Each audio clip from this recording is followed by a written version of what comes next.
ஐயா துணை அகில ஜோதி ஆன்மீக சேனல் நேயர்கள் அனைவருக்கும் வணக்கம். சென்ற பதிவினுடைய தொடர்ச்சியை இப்பொழுது அறிவோம்.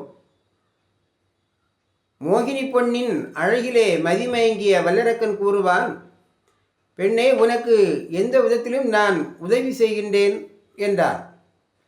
அப்பொழுது மோகினி பெண் கூறுவாள், வேண்டாம், நான் எக்கேடு கெட்டு போகின்றேன், நீங்கள் உங்கள் இருப்பிடம் செல்லுங்கள் என்று கூறினாள். இல்லை, என்ன ஆனாலும் சரி, உன்னை காப்பாற்றியே தீருவேன்.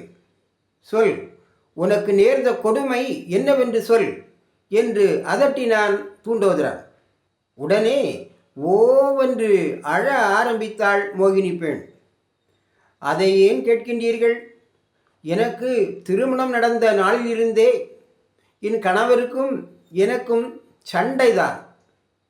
நேற்று நடந்த சண்டையில் உன்னை எனக்கு பிடிக்கவில்லை என்று கூறி என்னை அடித்து துரத்தி விட்டார் என் கணவர். என்ன செய்வதென்று தெரியாமல் என்னுடைய தாய் வீட்டிற்கு சென்றேன். அவர்களும் என்னை ஏற்றுக்கொள்ளவில்லை. எனவே கால் போன போக்கில் சென்று கொண்டிருக்கின்றேன் என்று அழுது கொண்டே கூறினாள் மோகினி பெண். அப்போது வல்லரக்கன் நினைக்கின்றான், ஆகா, தேவலோக சுந்தரி போன்று இருக்கின்ற இந்த பெண் இவ்வளவு அழகாக இருக்கின்றாள். இவளை பார்த்து தனக்கு பிடிக்கவில்லை என்று கூறிய இவளது கணவன் ரசனை என்பதே இல்லாத மரக்கட்டையாகத்தான் இருக்க வேண்டும். இவளை நாம் விட்டுவிடக்கூடாது. நம்மோடு அழைத்து சென்று நமது மனைவியாக்கிக் கொள்ள வேண்டும் என்று மனதிற்குள் நினைத்தவனாய் வல்லரக்கன் கூறுவான், பெண்ணே, நீ எங்கும் செல்ல வேண்டாம், என்னோடு எனது வீட்டிற்கு வா என்றான் வல்லரக்கன். ஆ, என்ன, உங்களோடு வர வேண்டுமா? உங்களை பார்த்தால் திருமணமானவர் போல் இருக்கின்றது. உங்களுக்கென்று ஒரு மனைவி இருக்கும்போது நான் எப்படி உங்களோடு வர முடியும் என்றாள் மோகினி பெண். பெண்ணே, கவலைப்படாதே, நீ என்னோடு வா. என்னுடைய மனைவி உன்னை ஏற்றுக்கொள்ளாவிட்டால் அவளை எனது அரண்மனை விட்டே துரைத்து விடுகின்றேன் என்றான் வல்லரக்கன். நன்றாக இருக்கின்றது. அப்படியானால் என்னை விட அழகான ஒருத்தியை கண்டால் அவளை அழைத்து கொண்டு வந்து என்னை துரத்தி விடுவீர்கள், அப்படித்தானே? உங்கள் மீது எனக்கு நம்பிக்கை இல்லை. ஆகவே எங்கள் குலதெய்வத்தை நினைத்து எனக்கு ஒரு சத்தியம் செய்து தருவதாக இருந்தால் மட்டுமே நான் உங்களோடு வருவேன் என்றாள் மோகினி பெண்.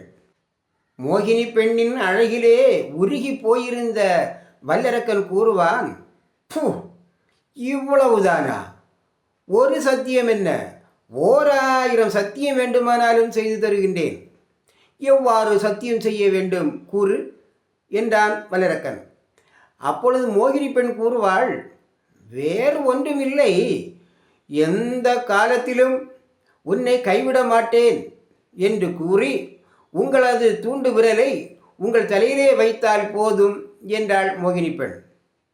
மோகினி பெண்ணின் அழகிலே மதி மயங்கி போயிருந்த வல்லரக்கன் அவள் கூறியபடியே தனது விரலை தனது தலையிலே வைப்பதற்காக நீட்டிய உடனேயே தூண்டோதரனின் தலை அறந்து தெரித்தது. இவ்வாறு சர்வ வல்லமையான வரம் பெற்ற தூண்டோதரனையே அவன் பெற்ற வரத்தை வைத்தே அவனை மதம் செய்துவிட்ட சூத்திரதாரியான இறைவன் நாராயணரால் இயலாத காரியம் எதுவும் இல்லை என்பதால் தான் சிவபெருமான் இப்பொழுது கைலேங்கிரியில் சூழ்ந்துள்ள இருளை மாற்ற வேண்டும் என்று நாராயணரிடத்திலே கூறினார். அப்பொழுது நாராயணர் கூறுவார், சிவபெருமானாகிய தாங்கள் முதல் அனைத்து தேவர்களும் உங்களுடைய ஆடம்பரமான வாழ்க்கை, பவுசு நிறைந்த செயல்களையும் விட்டுவிட்டு முற்றும் துறந்த ஆண்டிகளைப் போல் ருத்ராட்சியம் அணிந்து கொண்டு பண்டார வேஷமாக இருங்கள் என்று கூறியருளினார். மாயவராகிய நாராயணரின் சொல்லுக்கு கட்டுப்பட்ட தேவர்களும் ஈசரும் ஆண்டி பரதேசிகளைப் போல் இருந்தனர். இதனால் இருள் நிறைந்த கரித்தன்மை அவர்களை விட்டு விலகியது. இதனுடைய தொடர்ச்சியை நாம் அடுத்த பதிவிலே அறிவோம். ஐயா துணை.